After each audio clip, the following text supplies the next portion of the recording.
Is Canada's electric vehicle mandate really about saving the planet? Or are we just subsidizing the US economy while Canadian workers lose their jobs?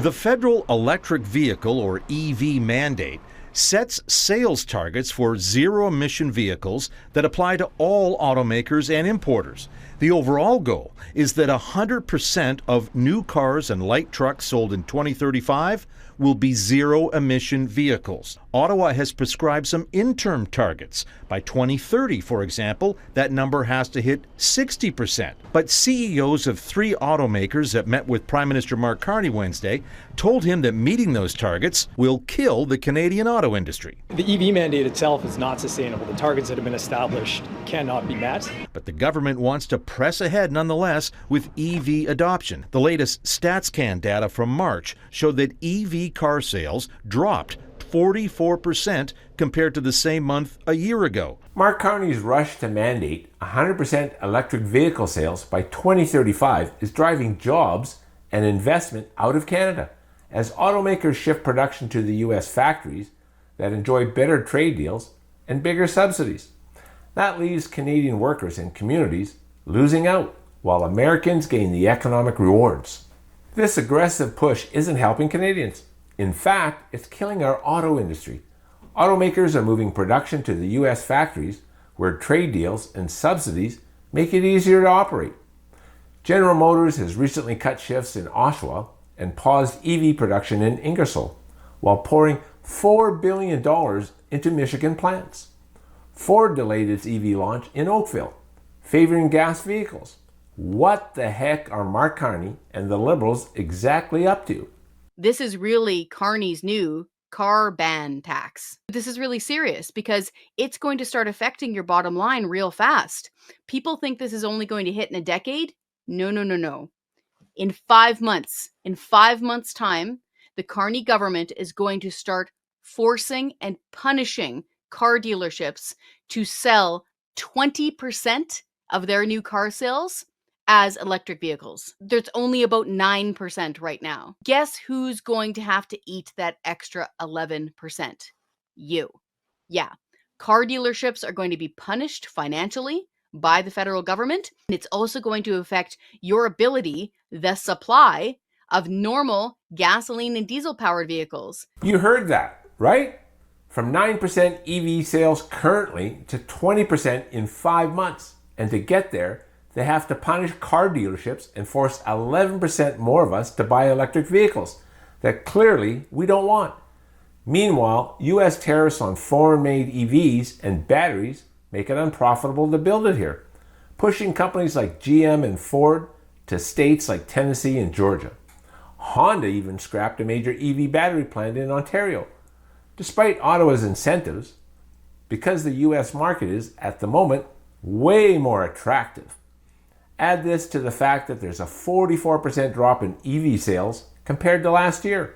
Proves that Canadians simply aren't ready for the transition to 100% electric vehicles. We will legalize your right to drive a gas or diesel-powered truck or car by repealing the Liberal EV mandate. We're going to reward those who build.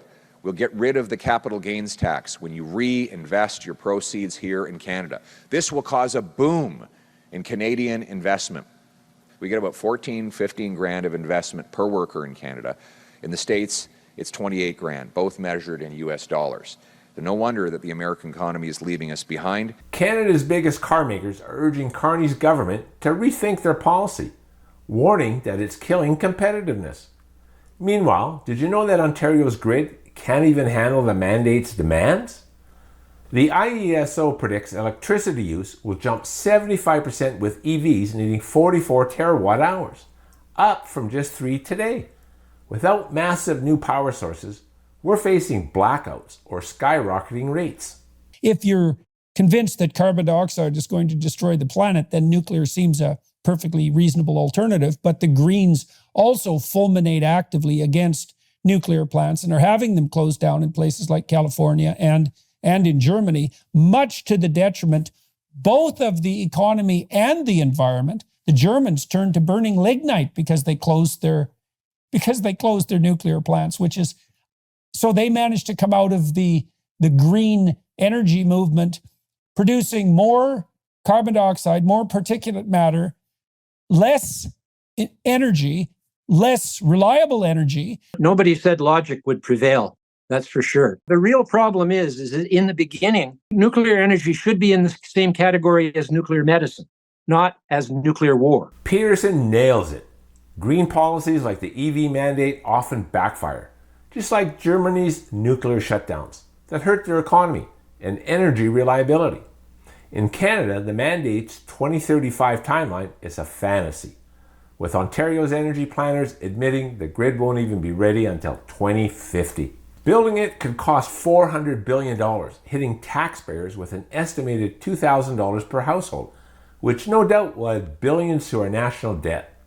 Canada's EV mandate may sound green, but it's a bad deal, crushing our auto industry, straining our grid, and handing jobs to the US.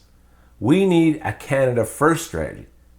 Build grid capacity, align with consumer demand, and negotiate trade terms that protect our workers. And it seems that Mark Carney simply just doesn't care, or he's such a green fanatic that he completely ignores any type of fiscal responsibility. Let me know what you think in the comments below, and as always, subscribe to the channel for more news that affects your wallet. I'm Glenn Zacher.